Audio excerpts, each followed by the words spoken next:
বলি পড়ালেখা করে যে গাড়ি ঘোড়া চড়ে সে আগে থেকে মোটিভ নষ্ট করে দিয়েছে, মানে পড়ালেখা করে টাকা ইনকাম। বাবা মা এটা অন্যায় করছে। ওকে, পড়ালেখা করে যে গাড়ি ঘোড়ায় চড়ে সে, এটা অন্যায় কথা। পড়ালেখা করে যে সত্য মিথ্যা পার্থক্য করতে পারে সে,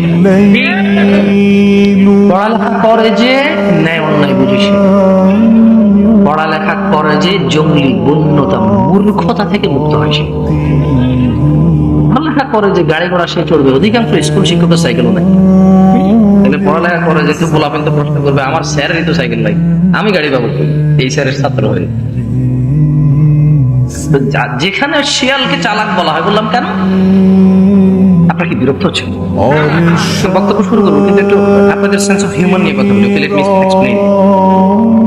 বাংলাদেশে যখন প্রথম আসি তখন আমি দেখলাম যে শিয়াল অনেক চালাক প্রাণী। বললাম হাউ, মানে একটা রিজন তো থাকা লাগবে শিয়াল চালাক হওয়ার জন্য। বললো যে শিয়ালের কাছে কুমিরে তার 7টা বাচ্চা দিয়ে গেছে পণ্ডিত মশাই শেখাতে। বললাম ওকে, দিকে সমস্যা নেই। বলে যে শিয়াল এত চালাক, 7টার মধ্যে একটা বাচ্চাকে খেয়ে সবাই এটা জানে, তাই আমি ছোট্ট করে বলছি। আমি যেটা কল্পনা করেছি ওই দিন শোনার পরে হতবাক হয়ে গেছি, যখন এই দেশের সবচেয়ে বুদ্ধিমান মানুষের মুখে এই গল্প শুনেছি। বললো যে শিয়াল প্রতিদিন একটা খায়, 6টারে 7বার দেখায়, অ্যাজ ইউজুয়ালি 5টারে 7বার দেখায়, 4টারে 7বার দেখায়, 3টারে 7বার, লাস্টে একটাকে 7বার এটা দেখা যায় তার 7টা বাচ্চা আছে। 7 নম্বর বাচ্চাটাকে খেয়ে শিয়াল পালিয়ে যায়। শিয়াল এত চালাক, কি চালাক, একটা কুমিরের বাচ্চা, কুমির বিশ্বাস করে ওকে দিয়েছে সেখানে, শিয়াল এটাকে খেয়ে ফেলছে বিশ্বাসঘাতকতা করে, ডাকাতি করেছে, তার নিজস্ব স্টুডেন্টকে সে হত্যা করেছে।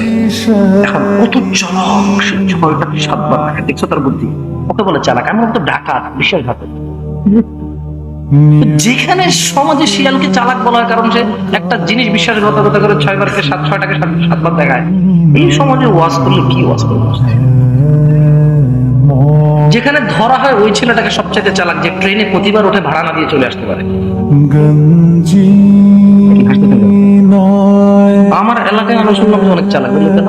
বলে যে আমরা 3-4 জন উঠি, প্রতিবার ভাড়া না দিয়ে নাই, আমরা জানি না, কিন্তু আমরা ধরা খাই।